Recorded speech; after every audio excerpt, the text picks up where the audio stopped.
Exato. O professor já trouxe aí 6 livros aí, que trabalho incrível, né? Professor, o que seria o Jesus da Bíblia, segundo a pergunta do podcast Três Irmãos? Iniciando pelas narrativas do seu nascimento, uma construção lendária.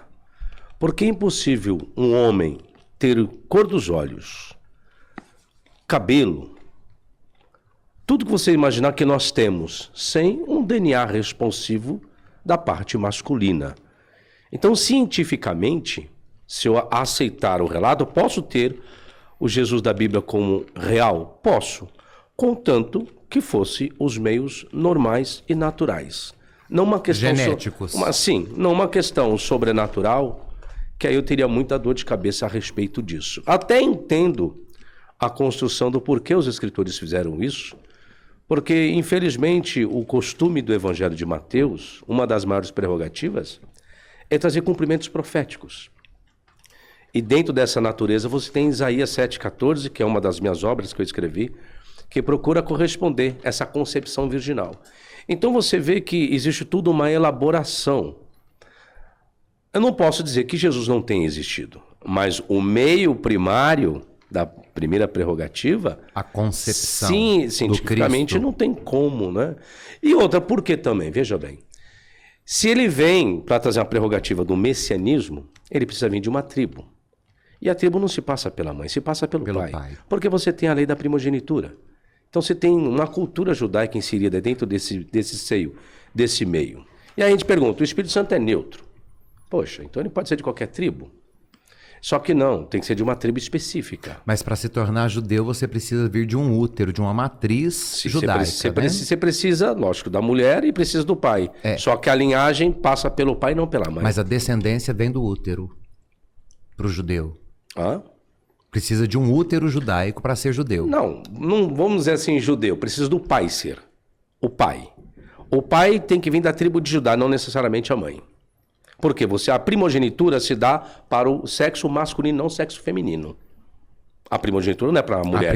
Pode nascer 10 mulheres. Vamos lá, pode nascer 10 mulheres. São primogênitas? Não. Nasceu 10 mulheres, 11º homem. Esse é o primogênito. Esse é o primogênito. Porque o primogênito é gênero masculino, não Mas feminino. aí nós estamos falando do patriarcado. Sim, mas tem que ser. Não da ideia religiosa. Não, a ideia religiosa tem que vir do patriarcado, tem que vir de Abraão, né? A aliança é feita com Abraão, a circuncisão é feita no homem, não na mulher. Então você tem todo um trâmite cultural judaico que é tudo gênero masculino. Então, agora, por mais que Maria viesse da tribo de Judá, por mais que ela viesse da tribo de Judá, não tem como, porque tem que depender do pai. Se ela fosse da tribo de Judá e um pai, vamos dizer assim, um pai biológico, da tribo de Benjamim seria? Não. Então, se ela fosse da tribo de Judá e o pai da tribo de Judá, opa, aí beleza, aí sim. Aí você tem a característica de um Messias, que é isso que Mateus quer inserir. Mateus quer relatar o seu evangelho para fazer essa construção de que Jesus, de fato e verdade, foi o Messias. Então, eu só não concordo com a concepção virginal. Posso tê-la como virgem, e se ela continuasse posso, para mim não teria problema algum, mas que fosse pelos meios naturais, porque ele teve olhos, teve cabelo, dialogou. Se eu for colocar tudo isso físico, cientificamente, não tem que ter a parte do esperma. Absorveu a genética. Sim, tem que ter a parte do esperma. Mas considerando que nós estamos falando de uma divindade, Deus, para ser Deus, não precisa da matéria, né? E quando Deus decidiu ser homem, ele quis passar pelo útero materno, porque o útero é a casa, é a matriz, né, de onde todas as coisas saem. Peraí, vamos devagar aí, padre, agora. Deus, aí agora ficou complicado agora. Deus desejou ser homem. Peraí, então Jesus é Deus? Jesus é Deus. E o pai dele é quem?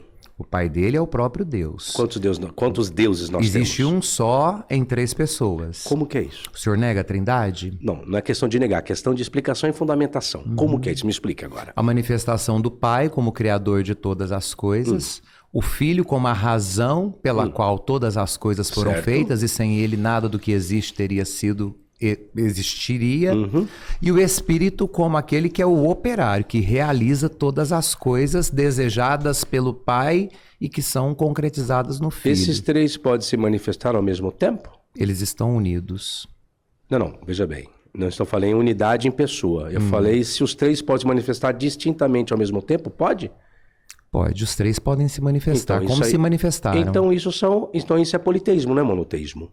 A grande confusão... Ou e enoteísmo, que melhor seria. também, Enoteísmo. É. Ah, tá. Ok, aí nesse quesito Nessa eu concordo contigo. perspectiva, inclusive nos primeiros séculos, a grande dificuldade de se crer para as novas comunidades convertidas era a ideia de que como acreditar que um Deus pode ser três. Por isso que vai surgir desde o início, né, em Alexandria, a grande heresia Ário, de Ariano, presbiterário. porque a ideia de que Jesus não poderia trazer em si a divindade, né? E o primeiro concílio vai justamente servir para isso, dizendo que ele é verdadeiro Deus e verdadeiro homem, né? Que é o símbolo do credo de Nicéia. Porque os cristãos, eles vão entender que a manifestação de Deus está para além da compreensão humana e que Cristo não é meramente um homem.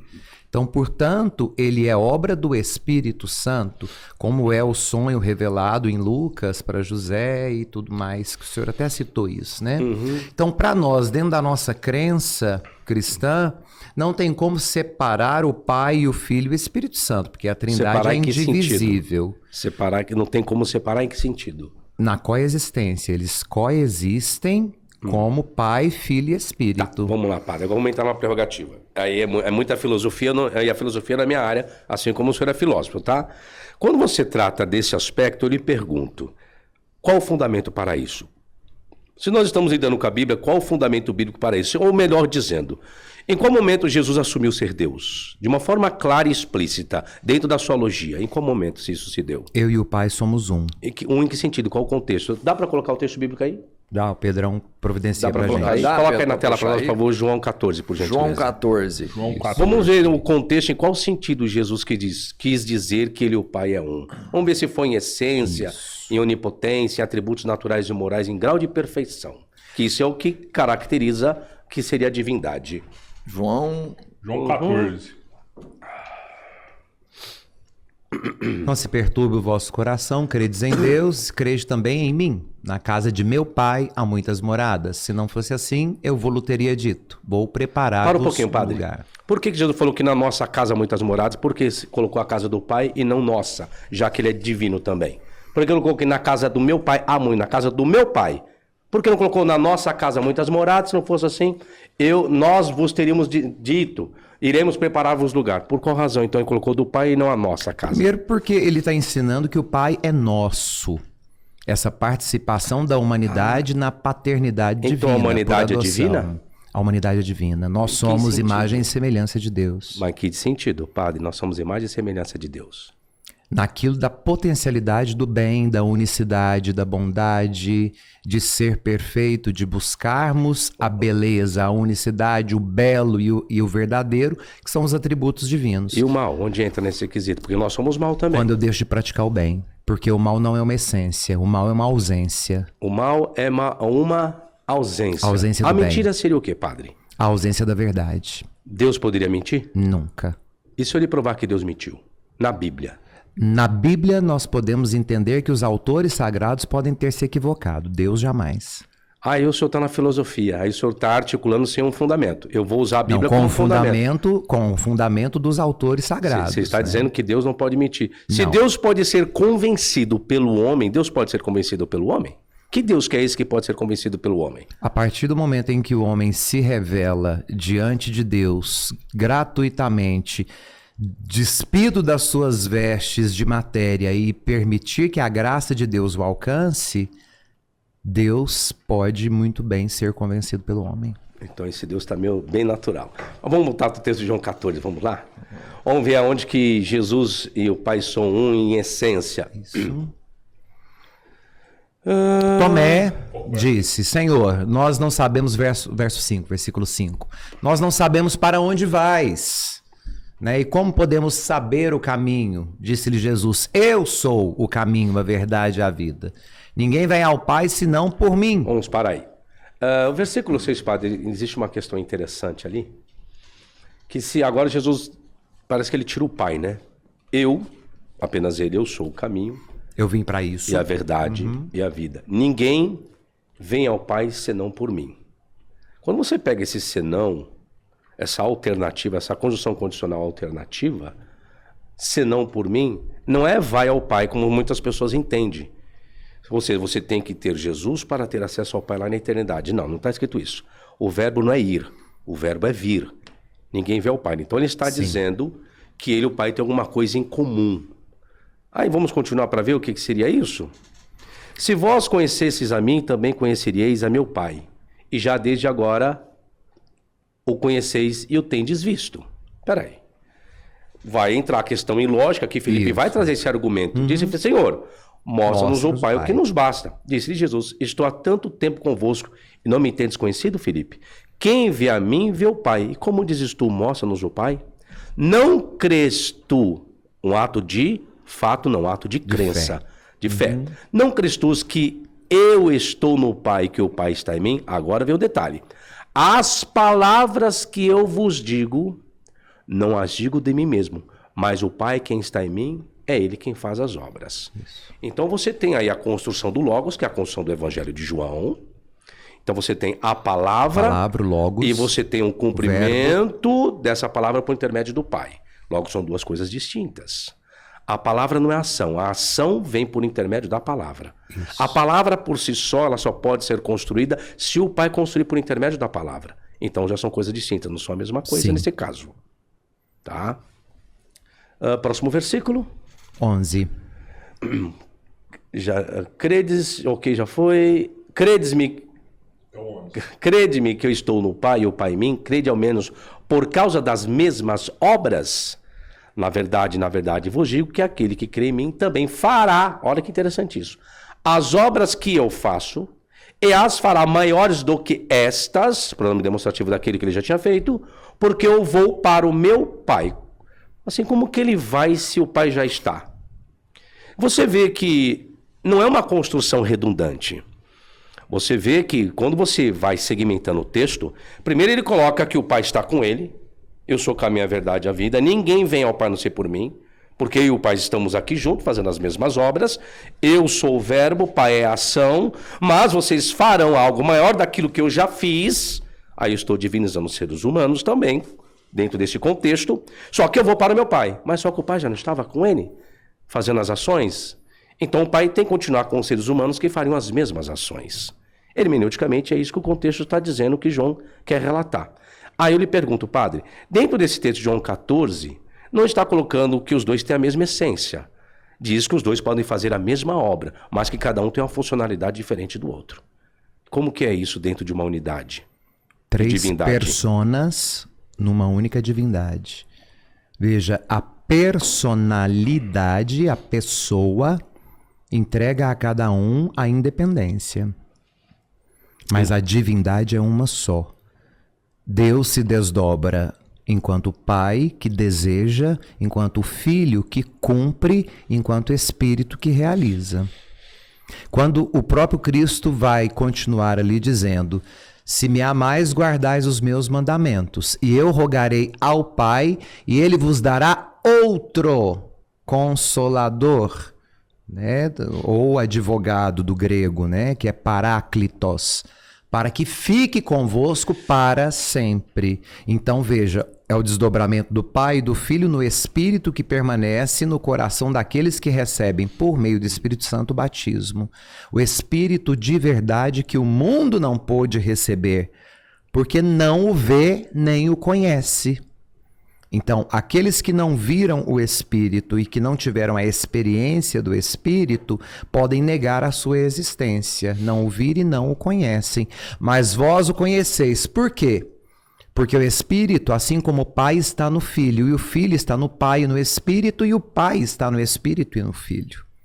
Então, essa aliança que é ininterrupta entre Pai, Filho e Espírito é a aliança trinitária que nós contemplamos na pessoa do Filho que foi dado a conhecer, porque assumiu a matéria humana e se tornou gente como a gente. Então, no Filho, nós temos a presença do Pai, o rosto humano da divindade.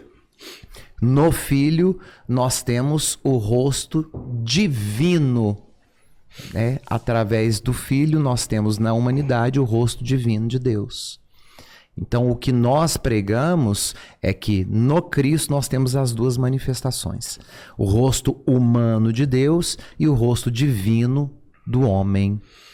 Vamos lá. Padre, se os três têm a mesma essência, por que Jesus tem que rogar ao Pai para enviar outro Consolador, se os três sabem quais são as suas devidas funções, que devem ser praticadas?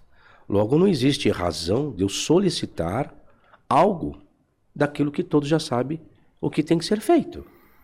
Você vê, por mais que eu tenha uma linguagem humana, que é isso que o escritor quer fazer, por mais que eu faça uso do antropopatismo ou do antropomorfismo, em termos de figura de linguagem, eu tenho essa problemática. Igual eu te coloquei, a trindade dentro de um enoteísmo, sim, é possível nessa concepção. Aí eu só tenho um problema, eu não vou conseguir colocar os três na mesma essência, porque dentro da concepção enoteísta, eu tenho que colocar que existe um soberano que comanda os outros dois. Porque a trindade que é explícita, que alguns ensinam dentro da academia, é que o Pai, o Filho e o Espírito Santo são três pessoas distintas, não são deuses distintos, são pessoas distintas contendo a mesma essência, homoiouteleuto, né, com homoiouteleuto, que algumas pessoas, homoiousios em grego, querem colocar a mesma essência ali. Três pessoas distintas. Quando você faz isso, três pessoas distintas com a mesma essência, isso é politeísmo. A mesma substância. Aí é politeísmo. Agora, quando você coloca alguém que comanda, que é o que João está colocando dentro do capítulo 14, aí você tem a construção enoteísta. Isso eu não negaria. Por quê? O enoteísmo é uma concepção de crença muito antiga desde o período dos cananeus. Desde o deus El, do panteão cananeu, que depois originou-se o tetragrama, que foi então atribuído Deus para a nação judaica. Aí eu concordaria. Agora, entramos nesse assunto para entendermos a concepção virginal, aí nós temos um problema grave. Vamos supor então, realmente, que a concepção não está errada, a concepção está certa. Nós temos o ato sobrenatural. Se nós temos essas três essências, o Pai, o Filho e o Espírito Santo, aí vem a pergunta. Se os três estabeleceram as leis para conduzir um povo escolhido, que é o povo israelita, se um escolheu, logo os três concordaram com essa escolha. E se as leis foram implantadas para essa nação, logo foi aquilo que os três acordaram. Aí se torna confuso porque os três deram leis, aí ao mesmo tempo alguém vai e quebra essa lei. Ou seja, Maria era noiva de José, é o relato bíblico. E se ela apareceu grávida, existe um peso muito grande dentro da lei, que aí nesse caso ela teria que ser apedrejada. Aí vem a pergunta. Então o Espírito Santo foi e quebrou a lei que ele mesmo estabeleceu? E como que depois Deus pode exigir algo legal mediante a humanidade se eles mesmos, os três, quebraram a própria lei que eles mesmos criaram e desenvolveram? Como que se faz dessa forma? Quem cria a lei são os homens para justificar as suas atitudes, né? Inspirados, obviamente. Agora você pode entrar na hermenêutica e saiu da filosofia. É, que nós temos que entender, e o senhor sabe bem disso, né? E para quem tem em casa, que é interessante a gente explicar isso. Quando nós falamos, né, que a lei é criada por Deus, nós estamos atribuindo este poder humano como se Deus tivesse manipulado a história para favorecê-lo. E nós precisamos entender que o código que é criado pelos homens, ele é um código muito mais constitucional e civil do que um código divino. Porque ele precisa de trazer luz para esse povo que estava se formando no deserto. Então, tanto a primeira lei quanto a segunda lei, o Deuteronômio, vão nos trazer claridade sobre aquilo que as tribos precisavam manter como verdade para que sobrevivessem unidas numa terra nova. Eles vão entrar numa terra nova, que eles vão chamar de prometida, e era preciso ter uma lei comum a todos eles. Então cria-se aos pés do Sinai a primeira lei, e depois do exílio da Babilônia isso tudo vai ser ressignificado, né? E ali vai surgir então essa ideia que pode beirar a ideia da divindade politeísta, porque todas as comunidades até então eram politeístas e, curiosamente, baseada em três divindades, né? Desde o Egito até a Nova Canaã, o Israel pós-exílico. E quando Deus se manifesta na pessoa do Filho por meio da ação do Espírito Santo, ele quer colocar um fim a tudo isso. Ele vai dizer que o Pai, o Filho e o Espírito são um só, justamente porque o homem está buscando muitas explicações. Falta para o homem tem lacunas a serem preenchidas que a fé não conseguiu tocar. E para evitar o politeísmo, o monoteísmo vai nos dar então a ideia do único Deus. Só que o cristianismo desdobra esse único Deus em ações. João vai dizer na sua carta que Deus é a experiência do amor. Então ele vai reduzir Deus a um substantivo, amor.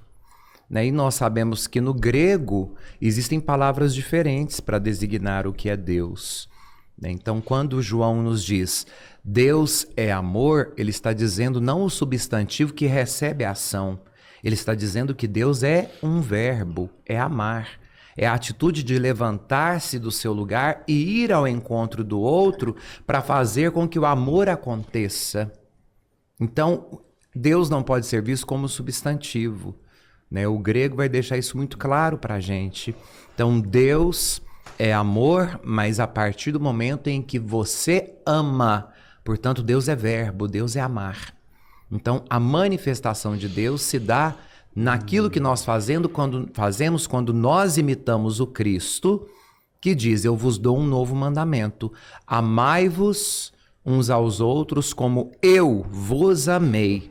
Então aqui nasce o mandamento do amor como a justificativa para chegar a Deus, que é Pai, por meio do Filho. Só que só se pode amar aquele que está pleno do Espírito Santo. Só pode fazer as obras do Cristo aquele que está pleno do Espírito. Por isso que ele diz, e farão obras maiores. Por quê? Porque conheceram a essência de Deus, que é o amor. Então, a partir dali, você vai realizar coisas maiores. E nós vamos usar isso na Igreja Católica, inclusive, para justificar a comunhão dos santos, que é negado dentro do protestantismo, né? Como que pode, né? Vão fazer obras maiores do que essa que vocês viram na minha presença. Por quê? Estarão cheios de mim. Estarão cheios daquele que o Pai vos enviará, o outro Consolador, ou o Paráclito, o advogado. Vocês estarão plenos dele. Por isso que após essa passagem nós vamos ter tudo o que acontece, se desenvolve da morte e ressurreição de Cristo, a sua ascensão aos céus, e quando ele volta, vem aquilo que nós professamos no credo, né? Creio no Espírito Santo, Senhor que dá a vida e que procede do Pai e do Filho. E com o Pai e o Filho é adorado e glorificado. Ele que falou anteriormente pela boca dos profetas. Agora ele se dá por inteiro. É porque ele é derramado sobre as pessoas por meio do batismo, que é o que o Cristo nos ensina. O padre falou uma coisa a respeito da lei, ainda até falei, agora o padre saiu da filosofia e entrou na hermenêutica. O padre colocou que as leis foram criadas pelos seres humanos, certo? Sim. Os 10 mandamentos, então, são humanos, não são divinos, na sua concepção? São inspirados para que os homens pudessem ter uma disciplina. Então, mas dizer que eles são exclusivamente divinos seria um equívoco. Ok, então o relato que fala que Deus escreveu os 10 mandamentos, seu próprio dedo, então esquece isso. Para o cristianismo, nós entendemos que os mandamentos são dados, inspirados, porém, os homens vão criá-los a partir de uma necessidade de constituir uma lei que fosse comum a todas as tribos que estavam ali formando agora o novo povo de Deus. Ok, então se tratando da lei, é uma lei humana. Ok, aí na concepção tem que ser sobrenatural. Então a concepção pouco importa porque a concepção, o Espírito Santo não está preocupado com leis humanas. Logo, então nós não temos nenhuma lei divina, seria isso? Temos a lei divina, sem dúvida nenhuma. Porque não cometerás adultério, isso aí seria uma lei divina ou uma lei humana? É uma lei humana inspirada, porque era possível naquela época, o senhor bem sabe, como pesquisador, que você tivesse relações com as mulheres dos outros e era comum para as tribos que eram pagãs. Ok. Então o monoteísmo vai tirar esse resquício do paganismo e vai criar a ideia do adultério. Certo. Padre, se as leis são humanas, inspiradas pelo divino, logo, as leis existem para serem as pessoas cobradas por Cumpridas. aqueles que estão infringindo da lei. Mas mesmo assim elas são humanas. Ok. Nós temos um problema grave nesse quesito quando se trata a respeito da Trindade ou da atuação do Espírito Santo entre o Pai e o Filho também. Porque quando nós chegamos a respeito da blasfêmia, alguém será penalizado porque blasfemou. Logo, então, existe uma legalidade. Se existe uma penalização, existe uma legalidade. Havendo legalidade, existe uma lei. Como que eu posso entender, só para nós fecharmos essa questão da Trindade, se realmente são as pessoas distintas contendo a mesma essência?